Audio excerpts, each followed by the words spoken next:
স্বপন সাহা এই নামটি অনেকে হয়তো জানেন, হয়তো স্বপন সাহাকে অনেকে চেনেনও। স্বপন সাহা, হরনাথ চক্রবর্তী এক সময় অনেক সুপারহিট সিনেমা দিয়েছেন দর্শকদের, এবং এই দুটি পরিচালকের সঙ্গে প্রসেনজিৎ চট্টোপাধ্যায়ের কিন্তু কিছু সিনেমা আছে, এবং স্বপন সাহা পরিচালিত বেশ কিছু সুপারহিট সিনেমাও আছে।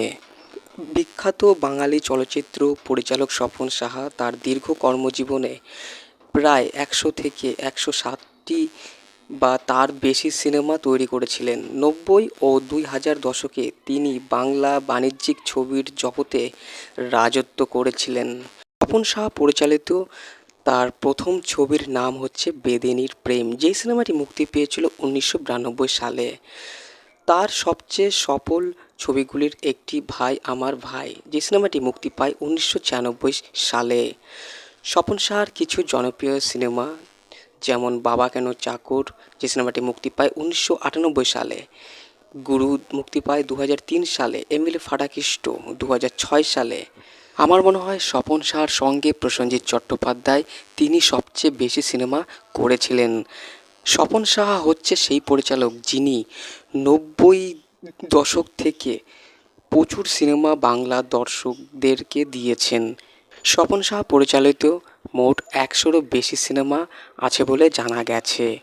স্বপন সাহার সঙ্গে প্রসেনজিৎ চট্টোপাধ্যায়, মিঠুন চক্রবর্তী, জিৎ, জিতু সেনগুপ্ত, রচনা ব্যানার্জি, কোয়েল মল্লিক অনেকেই সিনেমা করেছিলেন।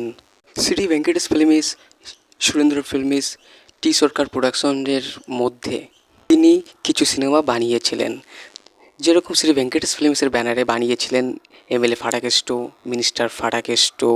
সুরেন্দ্র ফিল্মসের ব্যানারে বানিয়েছিলেন জিতের সঙ্গে ঘাতক, হিরো, ও মিঠুন চক্রবর্তীর সঙ্গে বানিয়েছিলেন টাইগার, গুরুর মতো কিছু সিনেমা।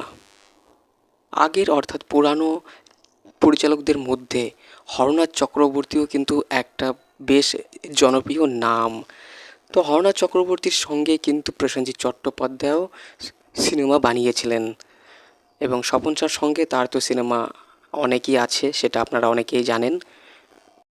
হরনাথ চক্রবর্তীর আমার মনে হয় সব থেকে যেই সিনেমাটা বেশি চলেছিল সেই সিনেমাটির নাম সাথী, আর এই সিনেমাটি প্রডিউস করেছিল এসভিএফ অর্থাৎ শ্রী ভেঙ্কটেশ ফিল্মস, এবং সেই একই ব্যানারে তৈরি হয়েছিল প্রসেনজিৎ, ঋতুপর্ণা সেনগুপ্তর সিনেমা শ্বশুরবাড়ি জিন্দাবাদ। আমার মনে হয় এই সিনেমাটিও বেশ সাফল্য পেয়েছিল। তো আমার আলোচনাটি ভালো লাগলে লাইক করবেন, কমেন্টস করবেন, এবং নতুন হয়ে থাকলে অবশ্যই করে সাবস্ক্রাইব করবেন। আমি একটা নতুন চ্যানেল খুলেছি, তো আপনাদের সাপোর্ট আমার অবশ্যই দরকার।